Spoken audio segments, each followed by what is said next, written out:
नमस्कार दोस्तों, मेरा नाम है मनीष कुमार सिंह और आप देख रहे हैं 4 पीएम महाराष्ट्र। दोस्तों, देश में चुनाव संपन्न हो चुके हैं और 4 जून को रिजल्ट आ चुका है। प्रधानमंत्री शपथ ले चुके हैं और कैबिनेट का विस्तार जो है वो चल रहा है।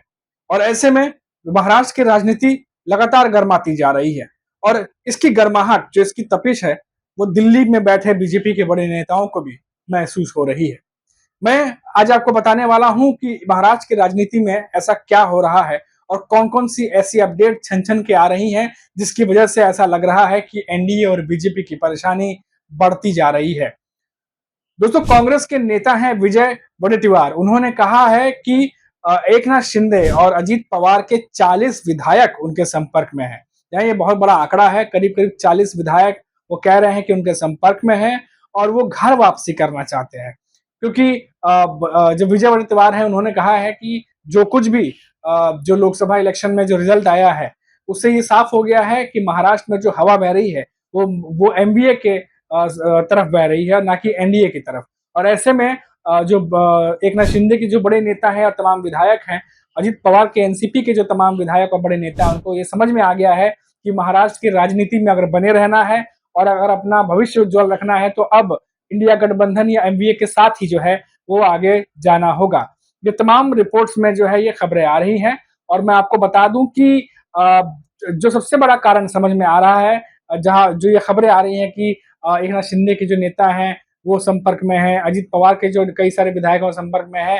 इस खबर में जो सोर्सेस से खबर आ रही है वो ये भी है कि ये नेता घर वापसी इसलिए करना चाह रहे हैं क्योंकि ये इनके साथ में एक कार्य के दौरान जुड़े हैं, ना कि वो शुरुआत से जुड़े हैं। क्योंकि इनकी शुरुआती जुड़ाव जो रहे हैं वो शरद पवार की एनसीपी थी, उनसे जुड़े रहे हैं, ये अजित पवार के जितने नेता हैं। वैसे ही उद्धव ठाकरे जो हैं, उनकी यूबीटी अब अलग हो चुकी है, एकनाथ शिंदे अलग हो चुके हैं। लेकिन एकनाथ शिंदे के बहुत सारे नेता हैं जो पुरानी वाली शिवसेना से जुड़े रहे हैं, वो अलग होने के बाद अलग हुए हैं। अब अलग होने के बाद जब ये सत्ता में, इन्होंने 2022 में सत्ता में आए, ये लोग सरकार बनाए, उसके बाद ये यहाँ पर एक कल्चर बना, वर्क कल्चर बना, ना कि वो जो एक जुड़ाव महसूस होता है वो जुड़ाव। तो इसकी वजह से कई सारे नेता ऐसे हैं जो अपनी पुरानी पार्टी में मिलना चाहते हैं, वापस जाना चाहते हैं। तो क्या महाराष्ट्र की राजनीति में अब ऐसे में एकनाथ शिंदे को अपना गुट बचाना, या बात करें अजित पवार के लिए अपना गुट बचाना, क्या मुश्किल हो जाएगा? और इन सबके बीच ये दोनों जो खबरें आ रही हैं, मैं इसके बीच में जो विपक्षी पार्टी है, जैसे अगर मैं बात करूं शरद पवार की जो एनसीपी है, वहां से बड़े-बड़े जो नेता हैं, चाहे वो रोहित पवार ही क्यों ना हो, वो लगातार इंडिकेशन, ये इशारा दे रहे हैं कि बहुत सारे जो लोग हमारे संपर्क में हैं और जिन लोगों का आचरण सही रहा है, जिन्होंने जो है अपशब्द नहीं कहे हैं और समय पड़ने पर, जरूरत पड़ने पर जो नेता भले पार्टी छोड़ के चले गए लेकिन वो खड़े रहे हैं शरद पवार के लिए, उनकी घर वापसी आसान हो सकती है। लेकिन वो लोग जो पार्टी छोड़ के गए, साथ ही साथ रैलियों में अपशब्द बोले, अभद्र भाषा का इस्तेमाल किया, उनके लिए वापसी करना मुश्किल लग रहा है। तो ये जो हवा बह रही है महाराष्ट्र की राजनीति में इस समय, लोकसभा इलेक्शन में जो चुनाव हुए, जो रिजल्ट आए, उसके बाद से पूरी की पूरी हवा बदल गई है। अब क्या एकनाथ शिंदे को अपना गढ़ बचाना आसान होगा ऐसे में? क्योंकि जिन लोकसभा इलेक्शंस में जो लोकसभा सीटें थी जहां पे इलेक्शन हुए हैं, वहां पर अगर मोटा-मोटा आंकड़ा लगाया जाए तो करीब-करीब 6 असेंबलीज जो है वो आती हैं एक लोकसभा में, करीब-करीब अक्सर ज्यादा सीटों पे। तो 130 के आसपास जो है वो जीते हैं, वो आए हैं इनकी तरफ, एनडीए गठबंधन की तरफ, और 150 के करीब जो आए हैं वो हैं एमवीए की तरफ। तो ये एक कहीं ना कहीं एक अंदाजा लगाने के लिए और एक आंकड़ा लगाने के लिए और मन भांपने के लिए इतना काफी है कि जनता का जो मूड है वो किस तरह बदला हुआ है। और ये इसलिए भी है क्योंकि जिस तरीके से महाराष्ट्र की राजनीति में जो हिंदुत्व एक मुद्दा था, जिस तरीके से बाकी बातें हो रही थी, वो यहाँ पर काम नहीं किया है। यहाँ पर जो बीजेपी रणनीति लेके चल रही थी, उससे दलित वोट बैंक का उनका कम हो गया। जो आदिवासी थे उनसे उनका जो वोटिंग बैंक था वो चला गया। जो मुस्लिम वोटर्स थे वो उद्धव ठाकरे के पक्ष में उन्होंने वोटिंग की जिस तरीके से। तो बहुत सारे ऐसे छोटे छोटे फैक्टर रहे जो बड़े फैक्टर बन के उभरे इस बार के इलेक्शन में। और महाराष्ट्र में इस तरीके से अगर वोटिंग होगी तो एनडीए और बीजेपी के लिए बहुत ज्यादा मुश्किल हो जाएगी। और सुनने में ये भी आ रहा है कि छगन भुजबल जो है, अजित पवार के ही पार्टी के नेता हैं, वो भी इन दिनों जो है बहुत ज्यादा खुश नहीं चल रहे हैं। और जैसा कि मैंने पहले बताया कि पहले एक मीडिया प्रेस कॉन्फ्रेंस में छगन भुजबल ने कह भी दिया था कि इस बार एनसीपी को विधानसभा चुनाव में 80 से 90 सीटों पर चुनाव लड़ना चाहिए और उन्हें मिलना चाहिए। लेकिन ऐसा कुछ भी होता क्या दिखाई दे रहा है? अजीत पवार के पार्टी के लिए, उनके नेताओं के लिए खुद अभी मंत्री पद पाना ही इतना मुश्किल हो रहा है। एक पद जो है वो ऑफर किया गया था, उसमें भी जो है अभी इतनी इस तरीके से खींचतान चल रही है और बाद में मालूम चला कि वो भी सेंटर में नहीं बल्कि राज्य मंत्री का पोस्ट है। फिर उसके बाद जो है अजीत पवार ने कहा कि कैसे प्रफुल्ल पटेल को अब वो राज्य मंत्री बना दे जब वो कैबिनेट में रहे हैं। तो ये तमाम बातें जो है कहीं न कहीं एक दर सीढ़ी तर सीढ़ी बनती जा रही है और जहां दूरियां जो है बढ़ने का कारण बन सकती है। वहीं अगर हम बात करें, छगन भुजबल ने जिस तरीके से कहा था कि 80 से 90 सीटों पर लड़े, अब सबसे बड़ा सवाल ये कि क्या इनकी सहयोगी पार्टी मानेंगी कि उन्हें विधानसभा चुनाव में 80 से 90 सीटों पर लड़ने दिया जाए।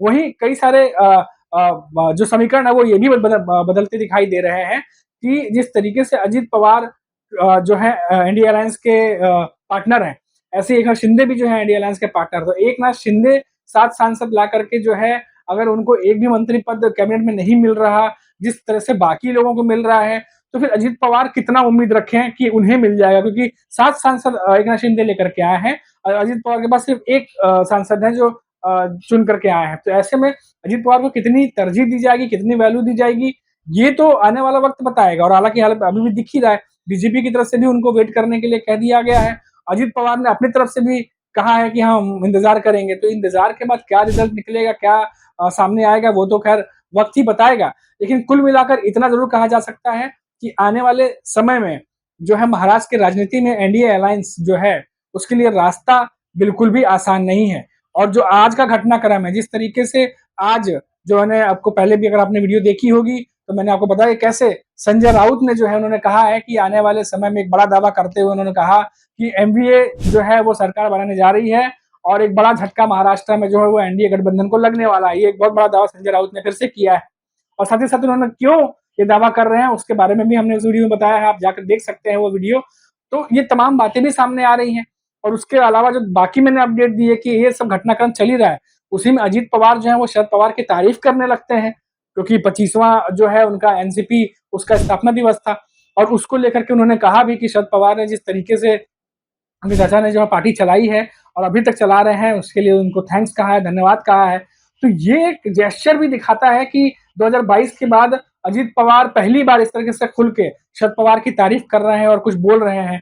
तो ये एक जेस्चर भी है, एक इशारा भी है कि शायद जो है क्या अजीत पवार का झुकाव वो वापस से अपने पुराने जो साथी रहे उनकी तरफ होने लगा है, या फिर ये बीजेपी या एनडीए की तरफ ये दिखाने के लिए भी एक इशारा हो सकता है कि देखिए मेरे लिए रास्ते ओपन है, अगर आप कुछ नहीं सोचते हैं मेरे और मेरे नेताओं के बारे में जो अजीत पवार का गुट है, तो फिर उनके लिए भी ऑप्शन अवेलेबल है। क्या कुछ ऐसा इशारा और कुछ ऐसा इंडिकेशन देने की कोशिश की गई है?